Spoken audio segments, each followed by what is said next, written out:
Bienvenue au Mirador, le podcast qui te fait prendre de la hauteur sur ta vie pour t'aider à développer et nuancer ta vision du monde. Prends place et fais-toi ta propre opinion sur différentes thématiques. Philosophie, santé, actualité ou encore relations hommes-femmes. Ici, pas d'interdit. On ne sera peut-être pas d'accord sur tout, mais t'inquiète pas, ça va bien se passer. Avant de vous laisser avec votre épisode, on a créé une adresse mail, lemiradorpodcast@gmail.com, pour être en interaction directe avec vous et avoir vos retours. N'hésitez pas à liker, partager, commenter et on se dit à tout de suite.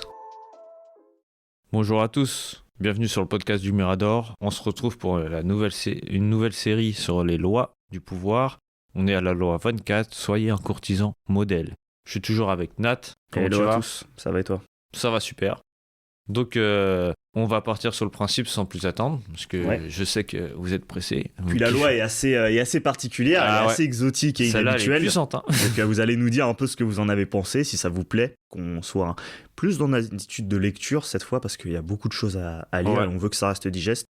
Puis je pense que cette loi, c'est surtout des modèles à suivre et les erreurs à pas faire. Il n'y a pas de respect, de violation, c'est plein de plusieurs scènes, donc on sera obligé de vous faire beaucoup de lecture, ouais.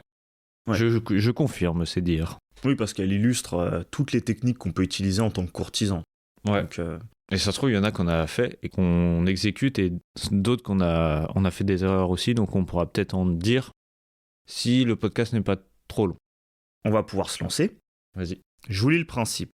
Le courtisan évolue dans un monde où tout tourne autour du pouvoir et du jeu politique.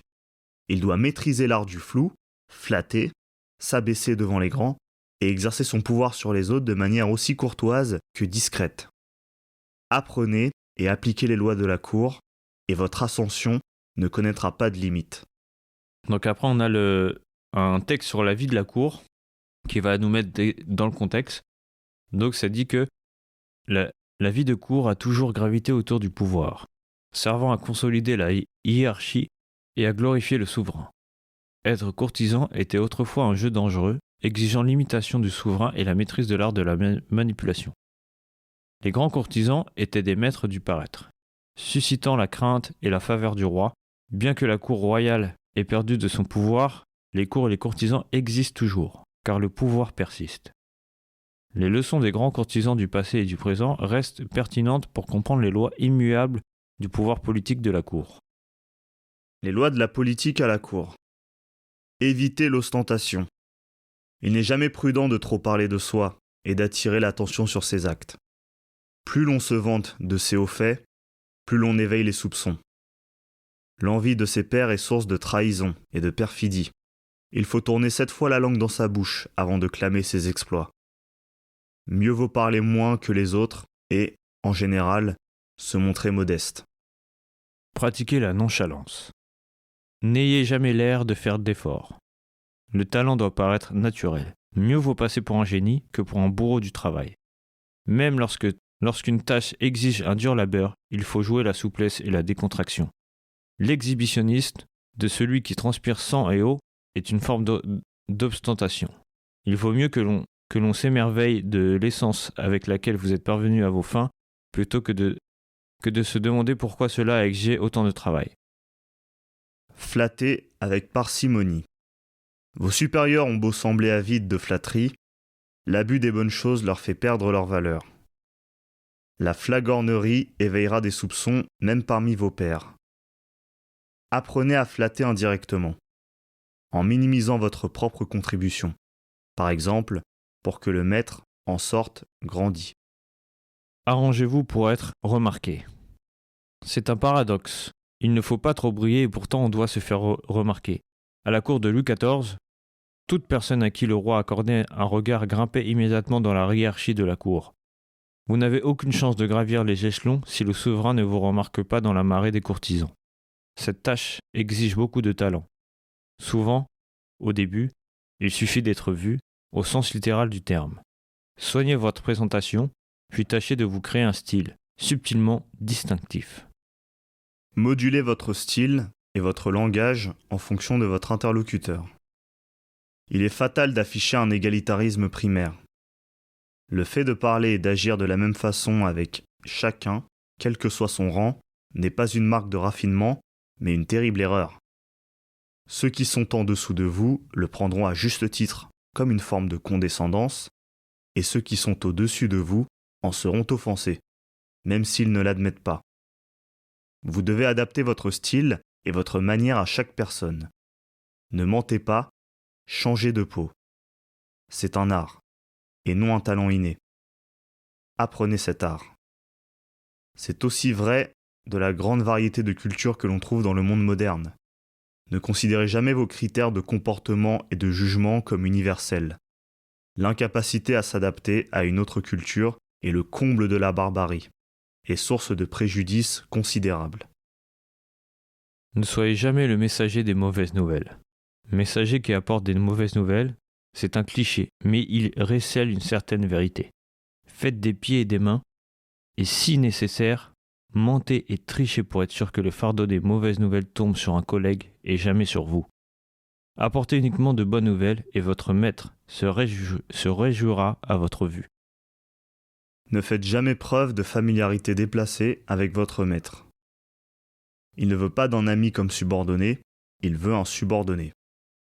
Ne l'approchez jamais de manière familière, ne lui tapez pas sur la brioche, c'est à lui que revient cette prérogative.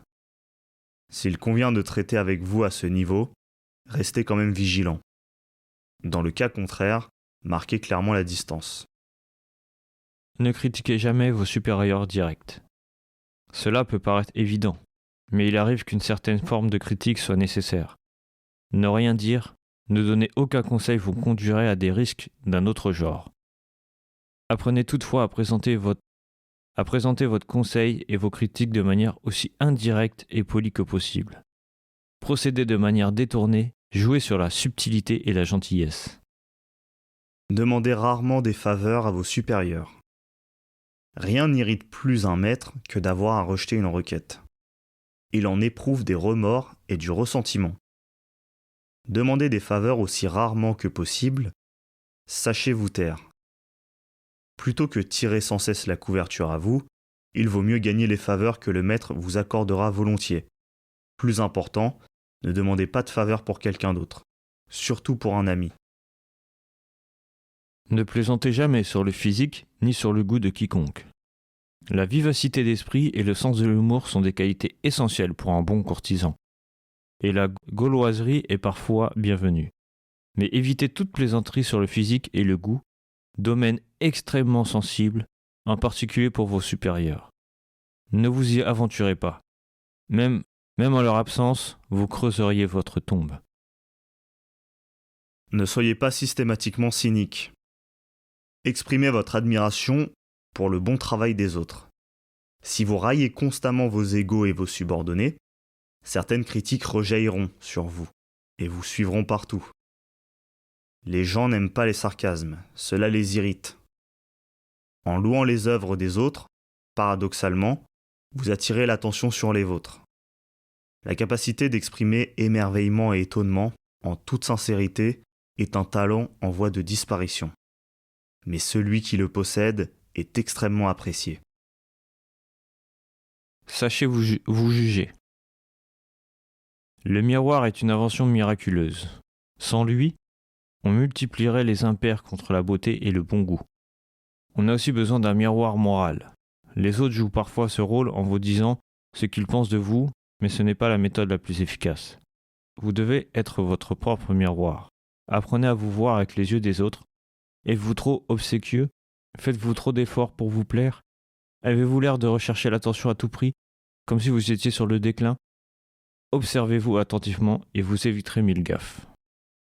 Gardez votre sang-froid. Comme un acteur sur scène, apprenez à pleurer et rire sur commande, au moment juste. Cachez colère et ressentiment. Feignez la joie et la jubilation. Soyez maître de vos expressions. C'est peut-être du mensonge, mais si vous préférez étaler vos états d'âme bruts de fonderie, ne vous plaignez pas que les autres vous trouvent insupportables. Soyez dans l'air du temps. Un petit air désuet a du charme à condition de choisir un style vieux de plus de 20 ans. Porter des vêtements à la mode d'il y a 10 ans est ridicule, sauf à vouloir jouer les bouffons. Votre esprit et votre façon de penser doivent correspondre à votre époque. Même si celle-ci vous défrise, inversement, Personne ne vous comprendra si vous vous positionnez trop à l'avant-garde. Il n'est jamais bon d'être un A. Soyez source de plaisir. C'est une règle de base. L'homme fuit ce qui est désagréable, alors que la promesse de délice l'attire, comme la flamme de le papillon. Soyez la flamme et vous atteindrez les sommets. La vie est pleine de désagréments et le plaisir est rare. Vous deviendrez aussi indispensable que l'eau et la nourriture. Cela peut paraître évident, mais ce qui est évident n'est pas nécessairement appliqué. Il y a différents degrés, tout le monde ne peut pas devenir le favori, parce que tout le monde n'est pas doté de charme et d'esprit. Mais nous pouvons tous adoucir nos aspects déplaisants et les masquer quand c'est nécessaire. Citation. Un homme qui sait la cour est maître de son geste. De ses yeux et de son visage, il est profond, impénétrable, il dissimule les mauvais offices, sourit à ses ennemis, contraint son humeur, déguise ses passions, dément son cœur, parle, agit contre ses sentiments. Jean de la Bruyère, 1645-1696 dans les Caractères. On va maintenant passer aux scènes de vie de la cour, avec des exemples à suivre, des erreurs fatales et des interprétations. Donc on va commencer avec la première scène. Alexandre le Grand, dont les conquêtes s'étendirent au bassin méditerranéen à l'Inde, eut comme précepteur Aristote. Toute sa vie, il fut féru de philosophie et fidèle aux enseignements de son maître. Il se plaignit à Aristote que, pendant ses interminables campagnes, il n'avait personne avec qui discuter philosophie. Aristote lui suggéra d'emmener Callisthène, un de ses anciens élèves, à l'esprit pénétrant. Aristote avait enseigné à Callisthène l'art d'être un bon courtisan. Mais le jeune homme méprisait secrètement ce talent. Il croyait en la philosophie pure et prônait les paroles sans artifice, la vérité toute nue. Il estimait qu'Alexandre, pour l'amour de la philosophie, ne verrait pas d'objection à ce qu'on lui parle franc. Pendant une campagne, Callisthène eut un mot de trop et Alexandre le fit mettre à mort. Interprétation. À la cour, l'honnêteté est folie. Ne soyez jamais sûr de vous-même au point de croire que le maître accepte la critique, même justifiée. Scène numéro 2. Au début de la dynastie Han, les mémoires historiques chinois détaillaient la biographie officielle de chaque dynastie. En particulier, le chapitre « Événements inhabituels » incluait des phénomènes étranges tels que moutons à deux têtes, zoa volant à reculons, étoiles éphémères. Ces ajouts intentionnels visaient à avertir l'empereur, considéré comme une force divine, que ses actions pouvaient perturber l'ordre cosmique. Critiquer directement l'empereur était tabou, mais ces anomalies étaient des signaux subtils pour le mettre en garde contre des erreurs potentielles et rétablir l'équilibre de l'univers. Interprétation. Pour les courtisans chinois, il était crucial de parvenir à conseiller l'empereur. Des milliers d'entre eux y laissèrent la vie. Pour le faire en toute sécurité, leur critique devait être indirecte mais pas trop. Sous peine d'être ignorés, les chroniques étaient une solution. Personne ne pouvait être accusé de critique. Le conseil était aussi impersonnel que possible, mais l'empereur était prévenu de la gravité de la situation. Votre maître n'est plus le centre de l'univers, mais il s'imagine toujours que tout tourne autour de lui. Quand on le critique, il voit la personne qui formule la critique et non la critique en elle-même.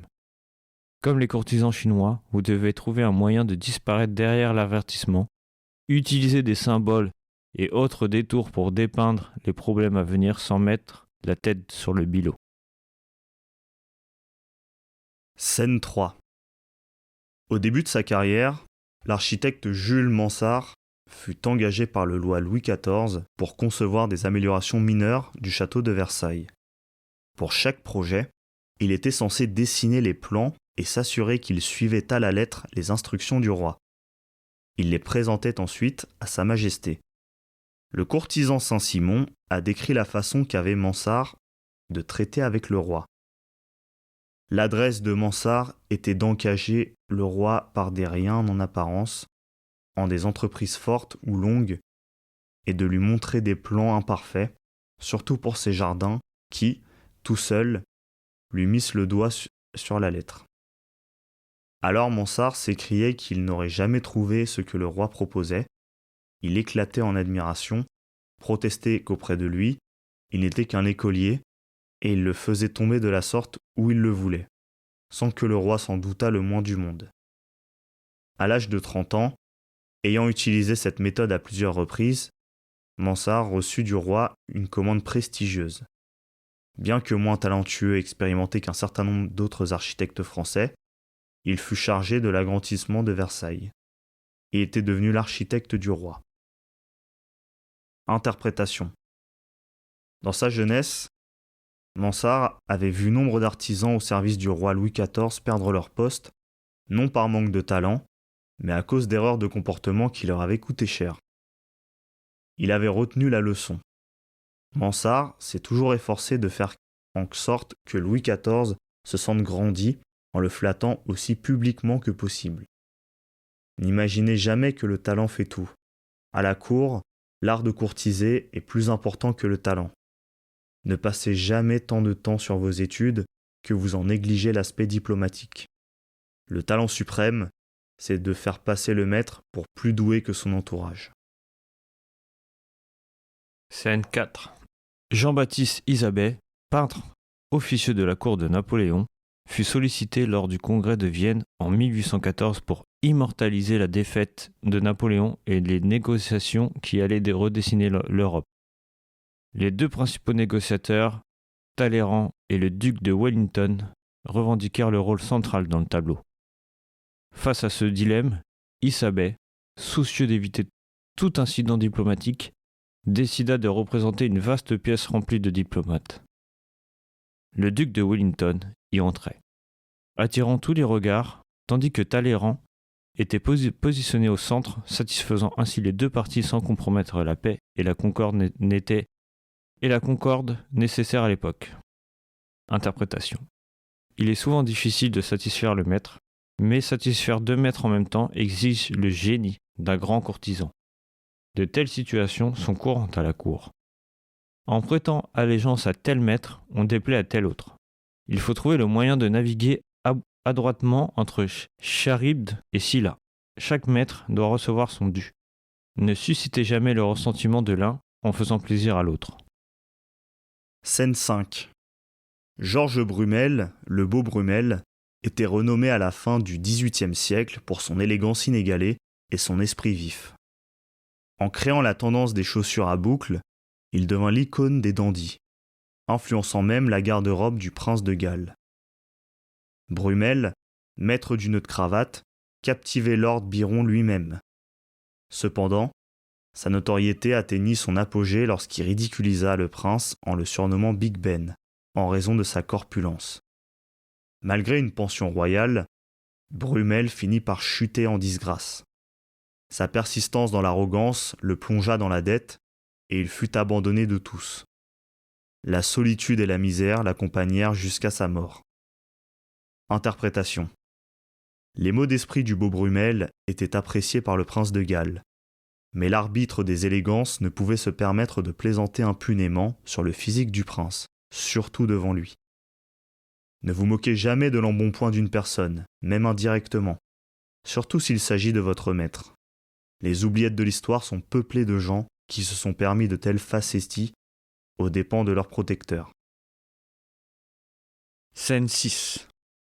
Le pape Urbain VIII, malgré ses modestes talents de poète, aspirait à être reconnu comme un érudit. En 1629, le duc Francesco d'Este, connaissant cette ambition littéraire, nomma Fulvio Testi, poète, ambassadeur au Vatican à Sa Majesté.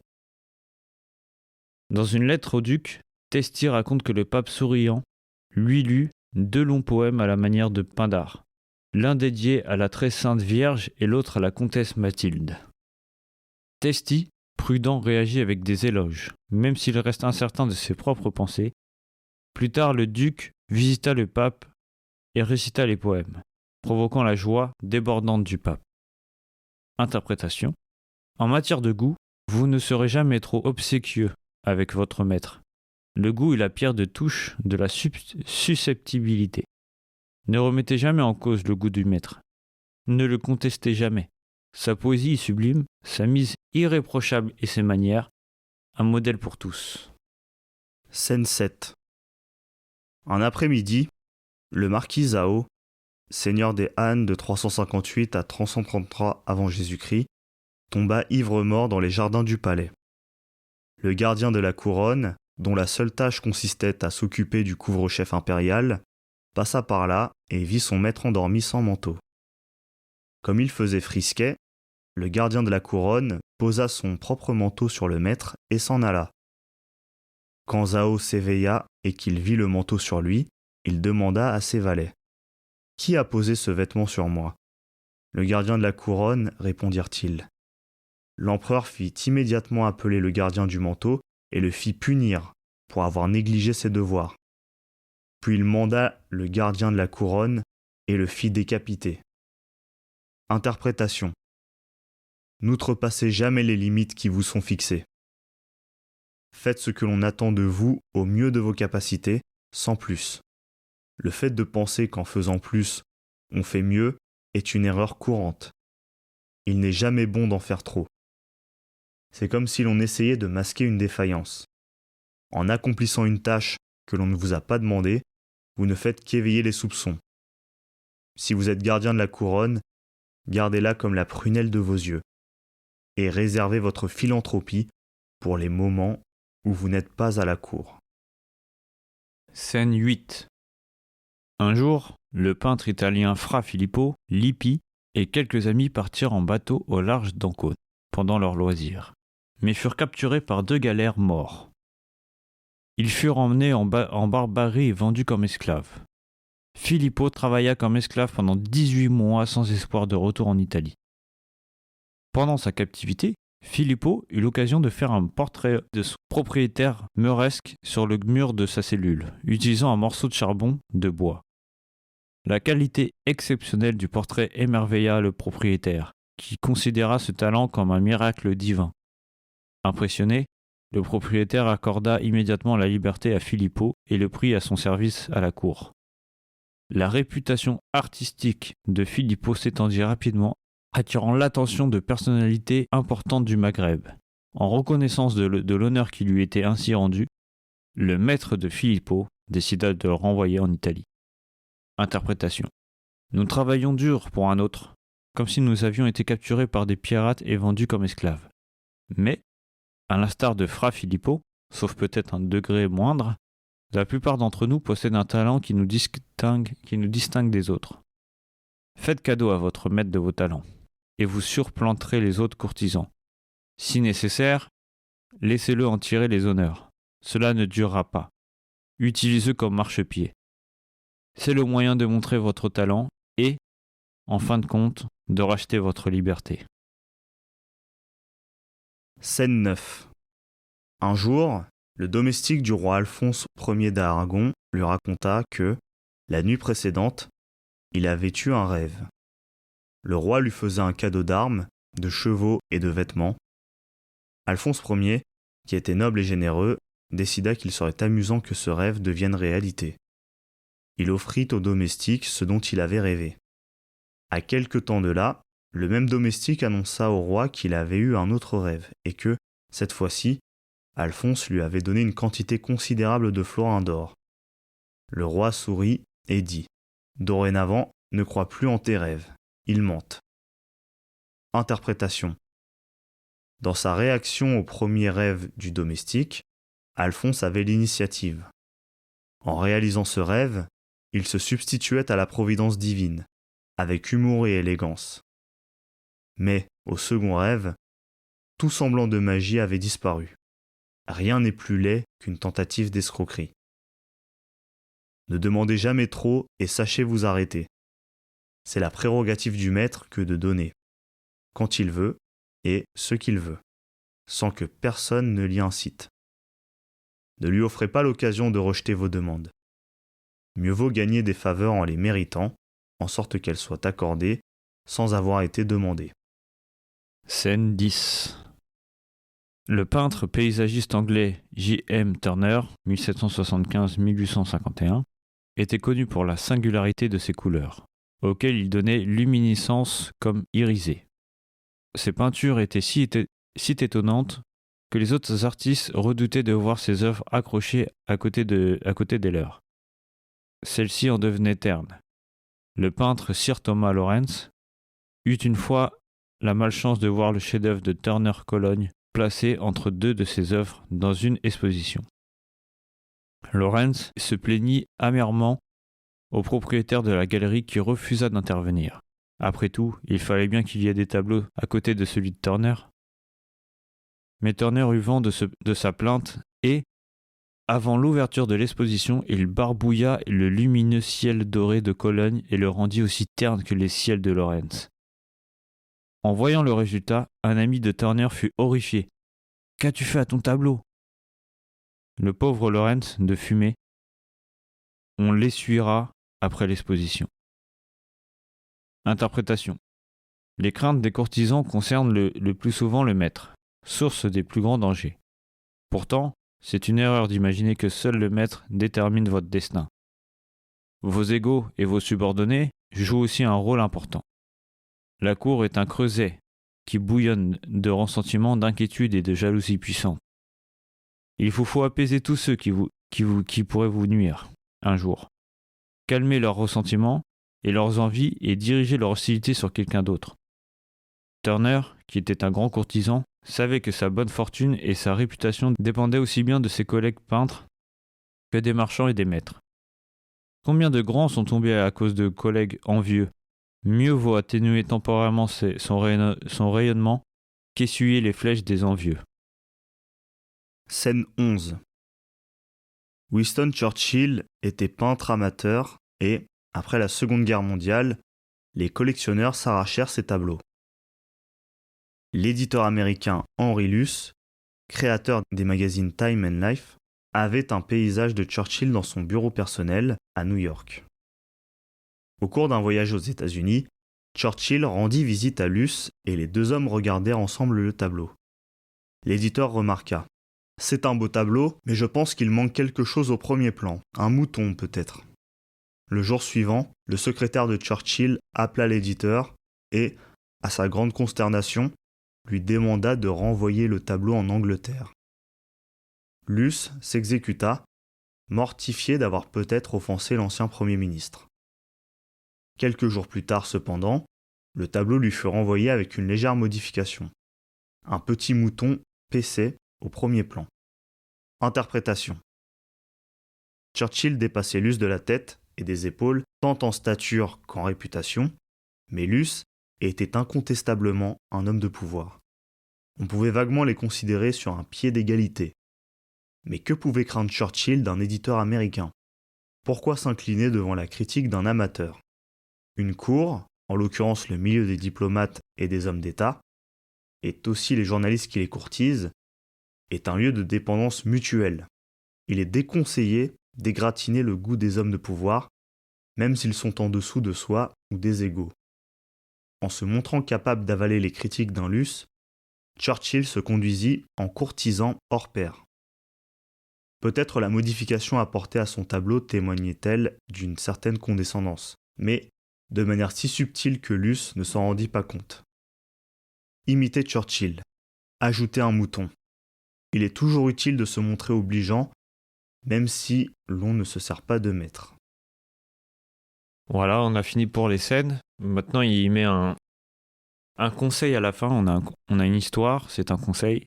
C'est le jeu subtil de la courtisanerie. L'histoire, c'est que Talleyrand, astucieux courtisan, amusa Napoléon en lui faisant croire à une chasse aux sangliers près de Paris. Utilisant des cochons noirs pour imiter les sangliers, il réussit à divertir le général. Cependant, la supercherie fut révélée provoquant la colère de Napoléon. Talleyrand, habile politicien, apaisa le général en l'invitant à chasser des lapins au bois de Boulogne, utilisant même des fusils de Louis XVI. Napoléon massacra les lapins, ignorant que Talleyrand avait encore orchestré la situation. Bien que contrarié, Napoléon finit par rétablir une relation tendue avec Talleyrand, ne lui pardonnant jamais cette humiliation. Interprétation. Les courtisans sont comme des magiciens. Ils manipulent des apparences pour que leurs entourages ne voient que ce qu'ils veulent. Il est vital de ne pas dévoiler ses astuces et ses tours de passe-passe. Talleyrand était le courtisan par excellence. Sans le zèle de l'aide de camp de Napoléon, il aurait probablement réussi à la fois à plaire à son maître et à se payer sa tête. Mais l'art du courtisan est subtil, et des circonstances inattendues peuvent faire échouer les combines les mieux échafaudées. Ne vous laissez jamais prendre à vos propres manœuvres. Ne trahissez jamais vos procédés. Si cela se produit, celui qui vous prenez pour un courtisan aux bonnes manières ne verra plus qu'un rustre détestable. Vous jouez un jeu délicat. Prenez soin de brouiller les pistes et ne vous laissez jamais démasquer. Voilà. Voilà. Ouais. Donc là, on a fini de vous lire cette loi. Elle était assez longue. Hein. Ouais. On voit qu'il y a quand même beaucoup d'éléments, alors qu'on a déjà abordé dans les lois précédentes. Ouais, je pense que c'est comme un rappel et il te met beaucoup de situations. Ouais. Et c'est des lois qui se personnifient en un rôle particulier qui est l'homme de la cour, qui est le rôle du courtisan, qui doit en final appliquer toutes ces lois pour composer avec les personnes qui sont aussi bien au-dessus de lui, qui lui sont supérieures, les personnes qui sont à égalité avec lui, donc les autres, les collègues, les personnes. C'est ça, moi ça me fait penser pouvoir, surtout aux salariés, quoi. Et ceux qui sont en dessous, donc les personnes qui sont aussi inférieures. Donc, et on voit que, contrairement à ce qu'on pourrait croire, même quand tu as un haut niveau de pouvoir, tu as d'autant plus de règles à respecter, de choses auxquelles tu dois faire attention, parce qu'à tout moment, ça peut se retourner contre toi. À tout moment. Tout le temps faire attention à ce que tu dis, ce que tu fais. Ouais, c'est clair. Tu peux avoir des gens qui se font, même alors qu'ils sont à haut niveau de pouvoir, se font virer, parce qu'ils ils ont outrepassé leur périmètre, ils sont sortis de... Ou même ils ont eu un comportement, des paroles déplacées, et ça n'a pas plu au maître. Et donc, ça a l'air un peu anachronique ce qu'on dit, au sens où on dirait que ça ne s'applique pas à l'ère moderne, mais pourtant, dans le milieu du travail, dans le salariat, tu l'as dit, je pense qu'il y a quand même beaucoup de situations. Trucs, hein. Moi, je sais qu'il y a un truc qui m'a fait penser, c'est quand il dit... t'as un passage où il parle d'une personne qui en fait trop, par exemple à la cour ou à son travail, et au final, t'es même pas récompensé. Donc il dit faut faire le minimum que tu peux faire. Enfin, tu fais ce que tu peux faire et puis c'est tout. Tu te consacres que à ça. Et moi, ça me fait penser à je te racontais tout à l'heure, tu sais, que j'étais au travail, j'ai bombardé et tout. Et au final, le lendemain, on m'a fait des reproches alors qu'au final, j'avais tryhardé, quoi. J'avais fait le taf. Mais il y a toujours des reproches. Donc, fais ce que tu peux et en fait, faut pas se donner à fond pour quelqu'un d'autre. Ouais. C'est ça qu'il dit. Ouais, c'est subtil, tu vois, il y a plein de... Quand tu en fais beaucoup, il faut pas en faire l'étalage. Il faut pas en faire plus que ce qu'on t'a demandé. Parce que ça peut se retourner contre toi. C'est ça. Et c'est un équilibre qui est assez subtil. Il faut vraiment prendre le contexte en compte et voir jusqu'où tu peux aller et jusqu'où il faut s'arrêter. Mine de rien. N'oubliez pas de pas faire de flatterie déplacée à votre supérieur. Ne pas juger les gens. Parce que ça, il parle aussi beaucoup de ça dans une des scènes. Sachez pas juger le physique. Ça, c'est ce qui fait mal. Regardez-vous dans le miroir. Et en fait, tout ça, je pense, c'est tout un truc vraiment à prendre en compte et à bien réfléchir. Et prenez ce qui vous parle le plus. Ouais, voyez ce qui s'adapte, ce qui s'applique dans votre contexte. Tout n'est peut-être pas forcément bon à prendre. Ou même si vous avez vécu des expériences et qu'en lisant une des scènes, vous êtes reconnu là-dedans, n'hésitez pas à nous le dire ou à réfléchir et à dire « Ah ouais, en fait, si j'aurais pas fait ça, il serait pas passé ça. » Ouais, et je pense qu'on, nous, au niveau de nos anecdotes, on en distille à travers toutes les lois. Ouais. Moi, j'ai pas forcément d'anecdotes à raconter ici, parce que ça pourrait rallonger un peu trop le de toute façon, je pense que là, comme j'ai dit, je pense que c'est surtout un rappel et le comportement qu'il faut avoir et celui qu'il faut pas avoir. Donc, et je pense que ça, on l'a tous vécu. Déjà, juger des gens, ça, on l'a tous fait. On a tous commis les erreurs qu'il a dit. Maintenant, c'est à nous de prendre conscience de ces erreurs et pas de les répéter. Pour moi, c'est la finalité de cette loi. à méditer, à digérer, Ouais. puis à commenter, ouais. Donc si vous avez Ouais, des n'hésitez retours, pas. Hein. vous savez quoi faire. Même, n'hésitez pas à nous envoyer un mail. Hein. Ouais, à l'adresse, toujours, donc Ouais. le miradorpodcast@gmail.com.